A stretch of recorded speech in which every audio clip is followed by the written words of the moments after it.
Craft, RQ, Hoshi, Dreammax. Lafel just laughed. Oh, yeah, and he's not the only one laughing here. Even on stage, there's gonna be some smiles as well as laughter. But well, I guess they're just getting themselves pretty much eased up for this battle here with the Cho being banned away. RQ Hoshi does not want to be smacked with the Way of the Dragon, and there goes another Esmeralda by Sitas. Dreammax here don't really want to give that Esmeralda, and this is a standard ban for them.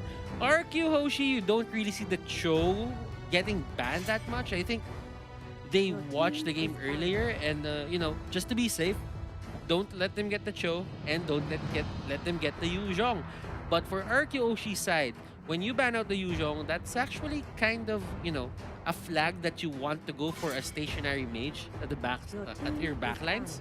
Yeah, So I think it's a possibility. I guess it's definitely a possibility out there, and we do see a lot of Farsas being around, but Farsa still has a little bit more mobility for wings to be floating around. So I guess maybe you're also looking for a different sort of setup as well, and I'm just having a hunch that we might see another Lapu Lapu coming in, but Brody must ban or must pick if it's being left available, so might as well get it out of the way.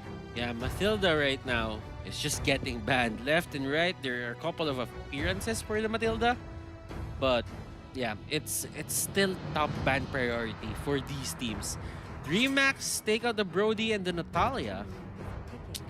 You don't want RQ Hoshi to get that early start, so just ban it out. You don't want them first picking the Brody. Benedetta is open, and they go straight for the Lapu Lapu, and they know the priority for Lapu Lapu right now is just he's just way too good of a hero right now. Yeah, like I mentioned early on, if it's being left out in the open, it's too hard to pass on this sort of pick.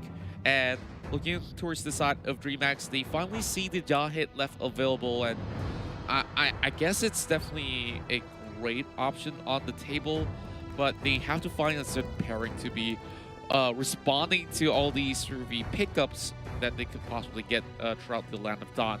And heading into towards this, what should they actually go for? Because they are spoiled for choice. And okay, so that is a good pick coming out here from Dreammax. Actually, I think that was a read. It's because they banned out the Yuzhong, so there's a huge possibility that they could have gone for the Yi Sun Shin, and they do not want it to go to the hands of Dreammax. Benedetta, though, will be left open with the Sylvana, so there's a lot of control already for the side of RQ Hoshi. Now, Dreammax, what will they go for? Will they go for the Jawhead Eudora combination that we've been seeing Well, perhaps quite so. some time?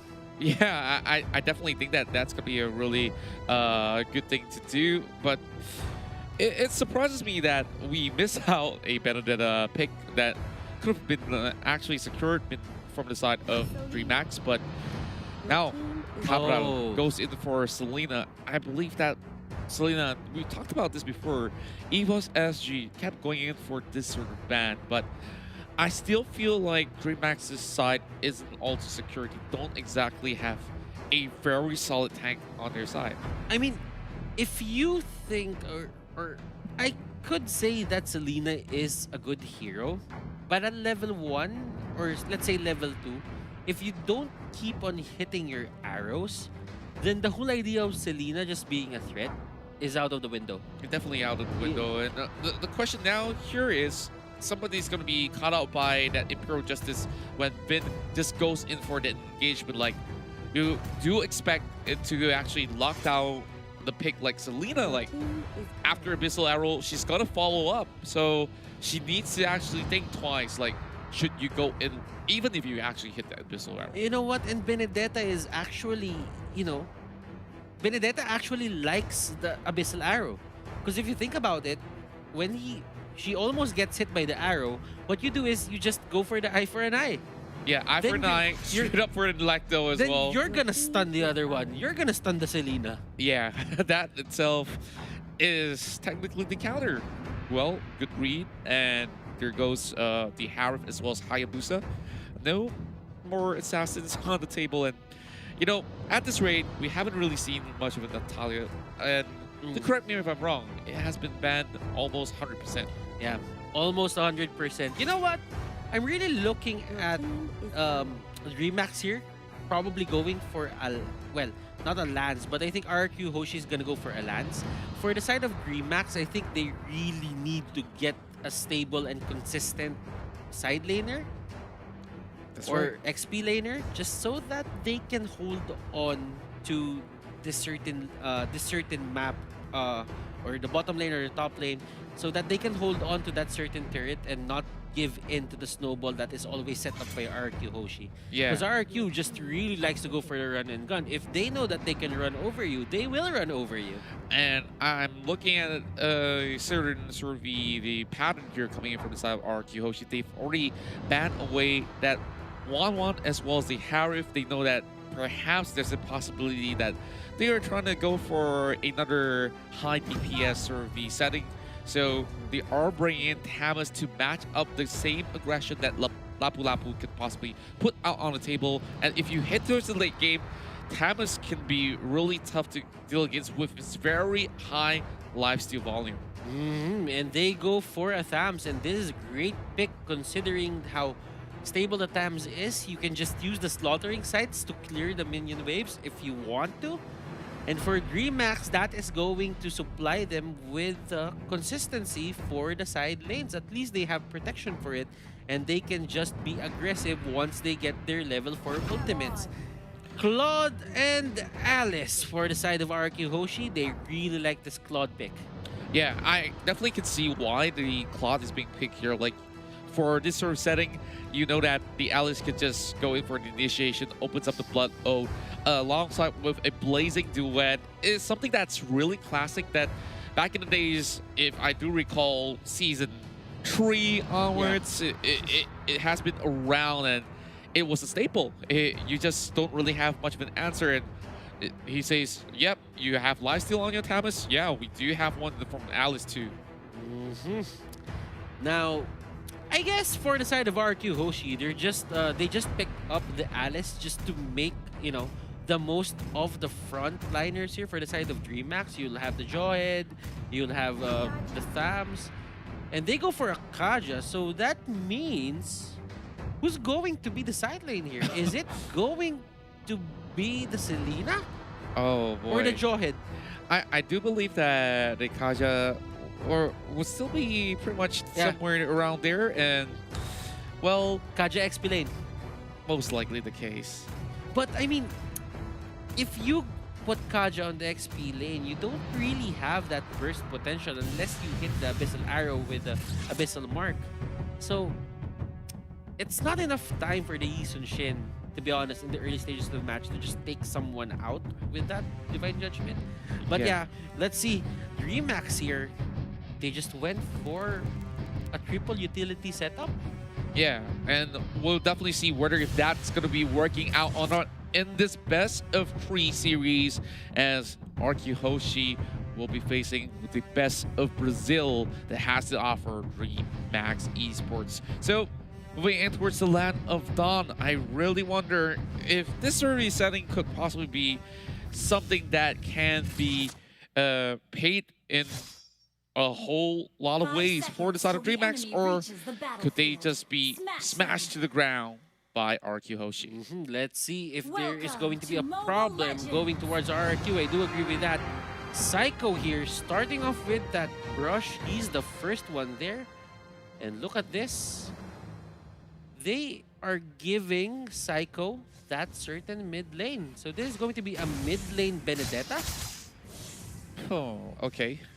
Oh, this is interesting. This is so interesting. Well, I guess it's a classic RQ. Like, RQ plays whatever they love to, and Psycho is just giving a little bit of pressure. And I guess it's something that is refreshing to note as well. Lil Bronder already being secured by the side of RQ, but the rest of DMX, they're crashing right in. They try not to let Finn go out there, and it's first blood for the Brazilian side of Dreammax. And Dreammax there flexing that alter ego sticker.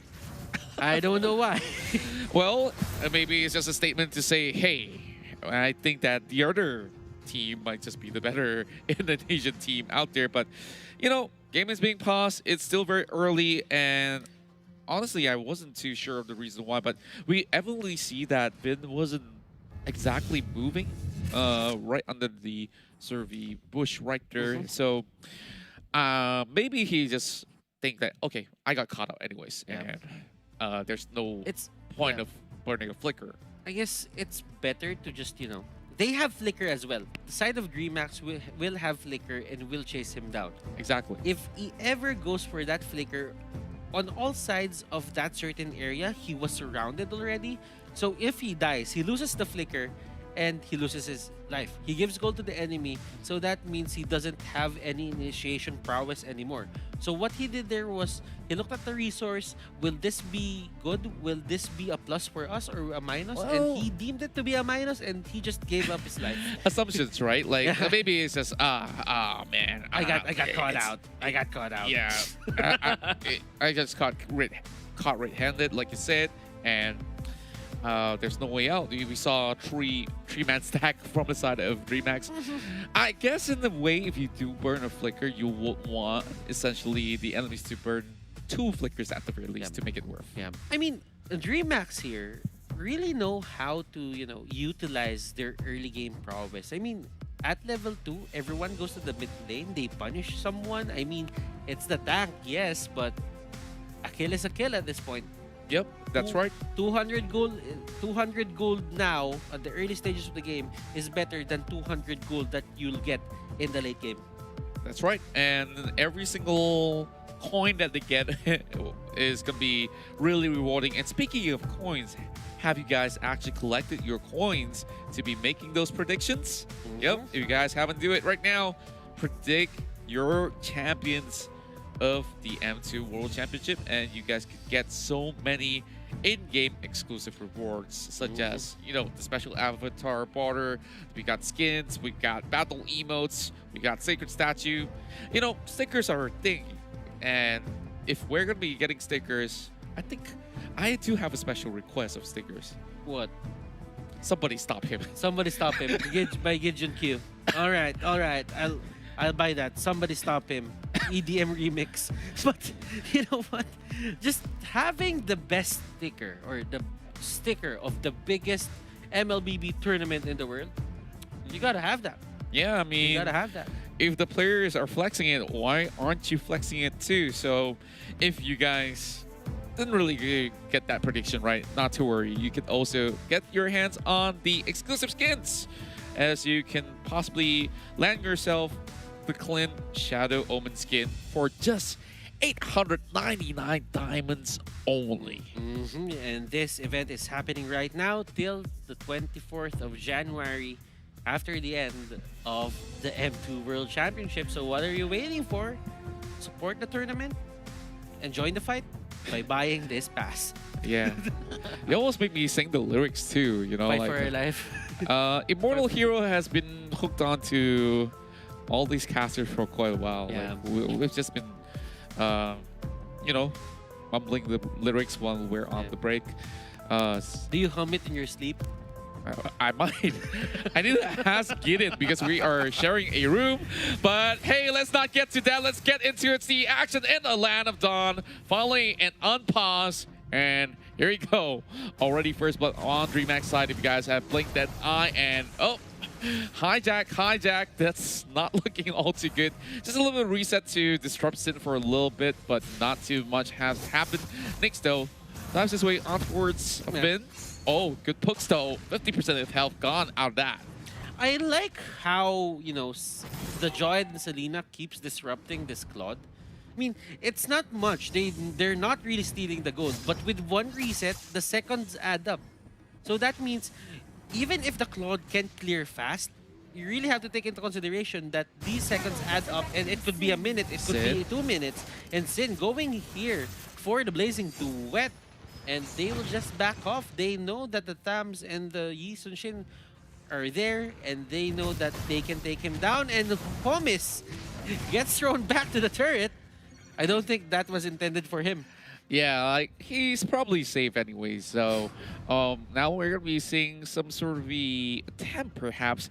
King already keeping his eyes peeled out for any sort of returnable attempts, while the side of Dreammax are trying to shove the wave, trying to get a little more control before they can hit towards the river. While RQ, Hoshi, just slowly getting themselves a lot more control over on towards the middle side of things. And here goes. First serial attempt coming in from the side of RRQ Hoshi.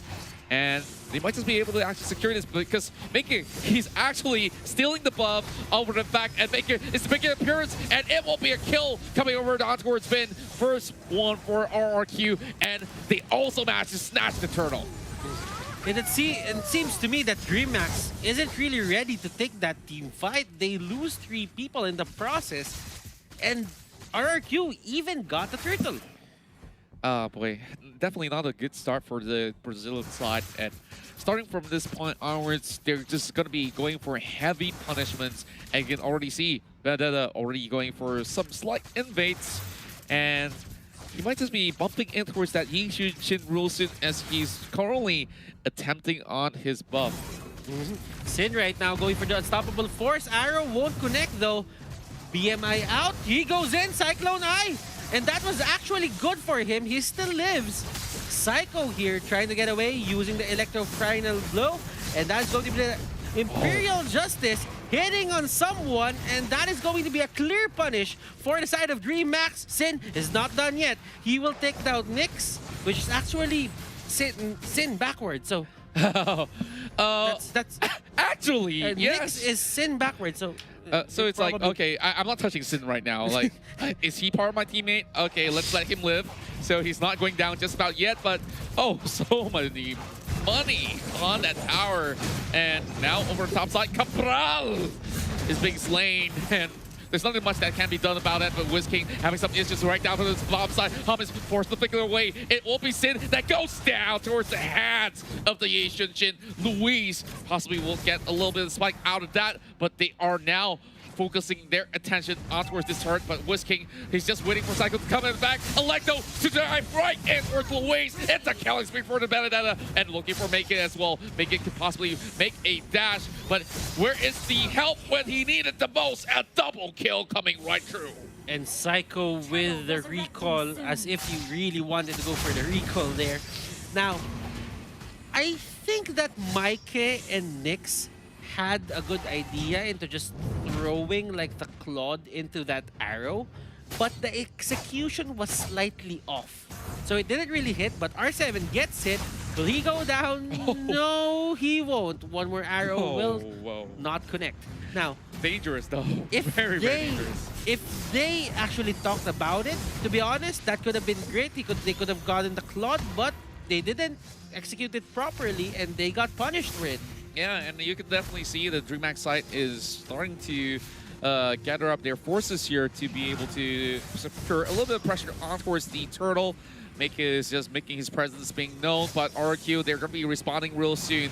And with that, you can definitely see Psycho just dashing right in. Oh, he's going for Hamas, but they have to respond to this turtle, and he might just snatch it away. RQ Hoshi dives right in, and the Bandana goes unstoppable. 5 kills for Psycho as he needs to get up. He's dropping real low. Cabral might just be the next one out here on the chopping block. Finn tries to stop him out there, and Sin just gets his turret 1. Hamas, he's trying to get himself safe under the turret, but Finn not giving him any air. Here comes Psycho once again.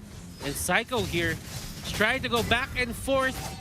And the Kaja here will be taken down. There is a stun. Arrow connects. Ejector there. And they got 1 kill. But Dreammax, obviously, is getting the shorter end of the stick. Yeah, not looking great. But I do like the idea that they had. I felt like they dropped the pressure.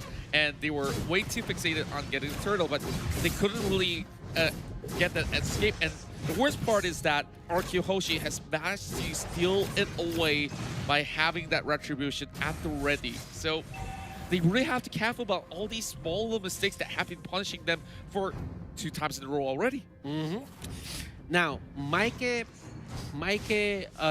and Homis, they need to find a way to solve this game a bit more. Remember, You're aiming for the early game, and you're probably relying on the late game potential that the Yisun Shin has. But the thing is, for the side of RRQ Hoshi, they're at 23k gold. So that means Psycho has items, R7 has items. Yeah, speaking of items, maybe we'll have a look at it, and you can definitely elaborate on, you know, sort of builds that they are going for. So we can definitely see it later on. And on your screens, we got the Demon Hunters on Sin already, but Cabral is getting the open pod. 4 members on top of him. He's probably not going to be surviving all too long, but the Cavalry has just arrived. Monster kill for Psycho. The 6-1 on his side. And oh, what a flip coming in. But Bacon, I think eventually the comments will be coming right in as well. Nyx, though, he's soaking in the damage, but they won't be having enough to be able to get the shutdown. A double kill coming right through, but eventually Nyx will still fall. Winter Truncheon is now out for Whisking. R7 getting his own item as well. So this does not look good for the side of Dreammax. But Dreammax there, let's just say that they won that fight. It was a 3-4-2, and it really favored their side. Yeah, I guess like for the side of RQ Hoshi, they really took too much of a turret hit because they sent all 4 members right under the turret, hoping to actually get that kill underway, but they still have Cabral surviving. They got to respect this Hammond somewhat because getting into towards the mid game, he's getting a little bit tankier. Whisking almost getting caught out there. No unstoppable force whatsoever, but you know what? While that was happening, Turtle has been slain by the side of RRQ Hoshi, and Whisking goes down. Oh boy, Psycho tries to look for that perfect Electo, but Meika will not have much left for himself. Here goes one for the Yishin Shin, but Honest tries to make a run. Sid, oh boy, he gets busted down instead. The rest of RRQ, they're falling back. You can see Dreammax getting so much more aggression, looking for Psycho, but Nyx is going to be taken out with another auto attack. And Sin still looking for more. He's still going right in. Oh, it's a miss. Electo, but it's still going to be doing the job. Psycho with the 7th kill. The literal run and gun, ladies and gentlemen. Sin here going crazy with those guns. Now, RQ, clearly, as you can see, it's obvious that they have the upper hand, but Dreammax, they were getting the initiations that they wanted. They even countered the Blazing Duet, and Luis, I don't think he should be here. Oh boy, but Mike might be the sacrifice here. He does have the flicker, but look at that. Duet! He's gonna get one in the attack, and he almost got a triple just by diving right in. That's gonna be opening up the inhibitor, but Cabral tries to stop him on his tracks. Hummus tries to go in for the Divine Judgments, pulling Sin all the way backwards, and that's a big fat shutdown. R7, he could have a little bit of a way to just get out of that alive. Now focusing out towards the mid lane. They won't be able to secure a turret, but that's all that they can get for the moment. Now, Dreammax, they still have a chance to get back at this. I mean, the Selena arrow is just way too good of a skill to just, you know, not consider. But Dreammax, they lose the Selena in the process, so that might have been the caster curse working. I guess so. And Psycho now bringing in the BOD, Blade of Despair, and even more good news for RQ Hoshi. Hey, they can go for the Lord. So Dreammax needing to respond to this one, as they've already got 2 to 3 members being planned out. But Dreammax being very disciplined. They are going in for some sort of the checkpoint checks as well. Just taking precautions. I mean, as Whisking is just trying to poke them a little bit. I mean, right now getting the Lord, yes, they might have the opportunity, but for RQ Hoshi, I think that they want to go for the Luminous Lord more. Like at 12 minutes in, once it hits that mark, even if you get the Lord, it doesn't really evolve, and you need to reset it still. So right now, they're just taking control of that certain area so that Dreammax, you know, can't really, you know, run over them when the time comes. But for RQ Hoshi, they're just wanting to end this game, and not getting the Lord now means that you just want to end it as fast as possible. That's right, and with that being said, the setups are already underway,